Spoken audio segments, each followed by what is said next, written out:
ಮಾಡಿದ್ದು ಒಂದ್ 2 ಸಲ ಬೆನ್ನು ಹಿಡ್ಕಂತ ಅಂತ ಹೇಳಿ ಅವಾಗ ತಿರ್ಗಾ ಬೆಳಿಗ್ಗೆನೆ ಸ್ಟಾರ್ಟ್ ಆಗ್ಬಿಡ್ತಾರೆ ನನಗೆ. ವಾಶ್ರೂಮ್ ಹೋಗಕ್ ಆಗ್ತಿಲ್ಲ, ಹೇಳಕ್ ಆಗ್ತಿಲ್ಲ ಇಲ್ಲ. ಬಟ್ 1 ವರ್ಷ ಬ್ಯಾಕ್ ನಾನು ವಾಲಿಬಾಲ್ ಆಡಬೇಕಾದ್ರೆ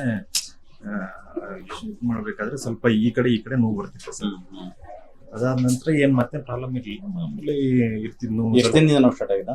ಈ ಜಾಸ್ತಿ ಸ್ಟಾರ್ಟ್ ಆಗಿರೋದು ನಾನು ಇಲ್ಲಿ ಬರೋ ಒಂದು 3 ದಿನ 4 ದಿನ ಮುಂಚೆ ಜಾಸ್ತಿ ಸ್ಟಾರ್ಟ್ ಆಗಿರೋದು. ಹೇಳಕ್ ಆಗ್ತಿರ್ಲಿಲ್ಲ, ವಾಶ್ರೂಮ್ ಹೋಗ್ತಿರ್ಲಿಲ್ಲ ಈ ರೀತಿ.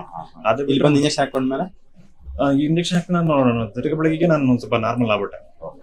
ಓಡಾಡ್ಲಿಕ್ಕೆ ಡ್ಯೂಟಿ ಹೋಗ್ಲಿಕ್ಕೆ ಏನ್ ಸಮಸ್ಯೆ ಆಗ್ಲಿಲ್ಲ. ಎಷ್ಟು ಪರ್ಸೆಂಟ್ ಕಡಿಮೆ ಆಗಿದೆ? 50% ಕಮ್ಮಿ ಇದೆ. ಬಟ್ ಈ ಇನ್ನು ಸರಿ ಮಾಡೋಣ, ಇನ್ನೂ 50% ಇದೆ.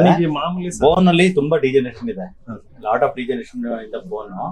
ಇಷ್ಟು ಚಿಕ್ಕ ಏಜಿಗೆ ಇಷ್ಟೊಂದು ಸಮಸ್ಯೆ ಆಗೋದು. ನಾವು ಮೆಡಿಸಿನ್ ಸ್ಟಾರ್ಟ್ ಮಾಡೋಣ ನೋಡಿ. ಬೋನ್ ಕಲರೇ ಚೆಕ್ ನೋಡಿ, ಡಿಫ್ರೆಂಟ್ ಕಲರ್ಸ್ ತುಂಬಾ ನೀಟಾಗಿ ಇರ್ಬೇಕು. ಇದು ತುಂಬಾ ಜಾಸ್ತಿ ಹೋಯ್ತಿದೆ, ಟೇಕ್ ಕೇರ್ ಆಫ್ ಇಟ್ಕೊಂಡ್ರಿ ನೋಡಿ. ಇಲ್ಲ ಹೊಟ್ಟೆ ಬಿಡ್ಬಾರ್ದು, ನೀಟಾಗಿರ್ಬೇಕು.